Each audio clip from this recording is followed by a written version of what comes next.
어떻게 보면은 씁쓸하면서도 어떻게 보면 또 웃음이 나오는 그런 장면입니다. 21일부터 27일까지 평양에서 2019 아시아 유소년 주니어 역도 선수권 대회가 열렸는데 이 사진이 지금 화제가 되고 있어요. 지금 이 태극기를 두른 선수가 한국 체대 염다훈 우리 선수인데 지난 25일 대회에서 용상 인상합계 최고 기록을 세우면서 금메달을 땄습니다. 그래서 북한 체육관에 애국가가 울리고 난 후에 이제 보통 어느 대회든지 이제 메달의 색깔이랑 상관없이 올라와서 같이 사진 찍잖아요. 네. 지금 그래서 금메달 딴 우리 선수와 다른 지역 선수들이 이제 손을 내민 이 혼자 서 있는 이 선수가 이제 북한의 박금일 선수라고 하는데 동메달을 따고 나서 사진 찍기를 거부하고 인사하기도 거부하고 지금 사진으로 좀 보이신지 모르겠습니다만 고개도 돌리지 않고 눈동자만 이렇게 힐긋힐긋 보는 웃지 못할 우픈 그런 장면의 사진입니다. 네, 한국 선수가 내민 손을 아주 차갑게 외면하고 예. 저렇게 외면하기도 쉽지 않은데 아주 강한 의지로 외면을 하고 있는 것 같아요. 본인의 어떤 신조나 소신일까요? 아니면 혹시라도 예. 북한 측에서 어떤 예. 뭐 압력이 좀 있을 수도 있지 않나 이런 그러니까 생각이 저게 들고. 뭐 우리는 이제 추정만 하는 건데 개인적인 판단일 수도 있고 너무 지구 분하다 뭐 이럴 수도 있는 것이고 그렇죠. 뭐 이제 뭐 이 남한이 금메달 우리나라 선수가 금메달 따고 있는 거거든요. 최근 분위기 때문에 또 북한 선수는 축하를 못했을 수도 동메달 있다. 따고 있는 예. 것이고 그래서 금메달 동메달 이게 너무 분하고 그래서 개인적으로 화가 나서 그랬을 수도 있지만 현장에서 목격한 기자들 말에 따르면 예. 저 이 외면하고 있는 북한 선수가 눈동자를 막 계속 굴리면서 어디 막 눈치를 보는 것 같은 상황이 연출이 됐다는 거예요. 예. 그리고 저 장면 말고도 이번 대회 기간 동안에 예. 북한 관중이 있었는데 우리나라 선수들이 나오면 갑자기 관중들이 일어나서 밖으로 나가고 그다음에 또 애국가가 나오면 지금 밖으로 나가는 장면 사진 나오고 있는데 우리 선수 때 이제 나가는 그렇게 다 지금, 끝나고 나가는 게 아니고 그렇게 보이는데 예. 또 애국가가 나오면 그때만 또 살짝 일어나서 밖으로 나갔다 들어오고 이랬다는 이야기가 나오는 걸로 봐서는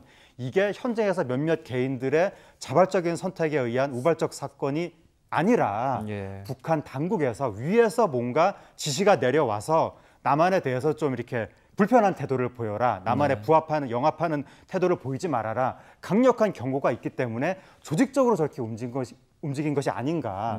그렇게 좀 추정되는 상황입니다. 참 김정은 위원장이 뭐 직접 그런 것까지 지도했는지는 알 길이 없습니다만 굉장히 화해 무드 속에서는 대범한 모습을 보였는데 옹졸하기 짝이 없다. 뭐 이런 장면을 보면 그런 생각도 하게 됩니다.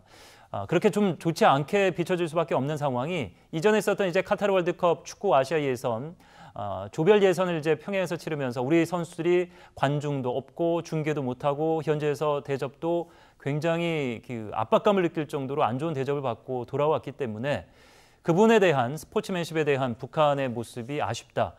이전에 저희가 이제 스포츠 교류를 통해서 북한과 화해 물꼬를 튼 적이 있습니다만 지금 같은 국면, 이 섣부른 스포츠 교류가 남북 더 대립하게 하는 화약고가 될 수 있다. 이런 취지의 글을 쓰셨다고 제가 작가가 전해주더라고요. 저는 못 봤는데. 그러니까 이게 스포츠 교류나 민간 교류에 대해서 우리가 조심할 부분이 있다는 건데 이 국가 간의 관계에 있어서 상식이 뭐냐면 일단 민간 교류부터 하자.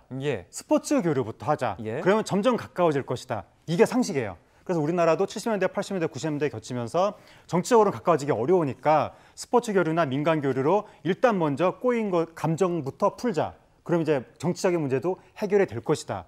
이런 상식에 입각해서 계속 교류를 하려고 했던 것이죠. 항상 근데 과거에 정체된 냉각된 북한과의 물꼬는 스포츠 교류를 통해서 은근슬쩍 풀어왔던 적이 많고 성공했던 적이 많기 때문에 지난번에 평창 동계올림픽도 그때부터 시작해서 이제 남북 관계가 개선이 된 것이고, 근데 문제가 그러한 상식이 100% 통용되는 나라가 아니라는 거죠, 북한이. 상황에 따라서. 북한은 스포츠도 그냥 스포츠 그 자체로 스포츠 자체의 논리로 놔두는 것이 아니라 거기에 정치 논리를 투사해서 지금 저희가 사진으로 본 것처럼 이상한 장면들을 만들어내는 그런 특수한 체제이고, 문제는 또 저러한 장면들이 나왔을 때 우리나라 국민들이 저런 장면들을 이렇게 용인하면서 관용하고 그런 상태가 또 아니라는 겁니다. 우리 국민들은 또 저기에 대해서 막 분노하면서 북한에 대해서 더 날을 세우고 이런 상황이 되다 보니까 스포츠 교류나 민간 교류를 더 가까워지기 위해서 시도했지만 저 교류를 섣불리 한 결과 오히려 양국 간의 감정이 더 안 좋아지고 더 멀어지는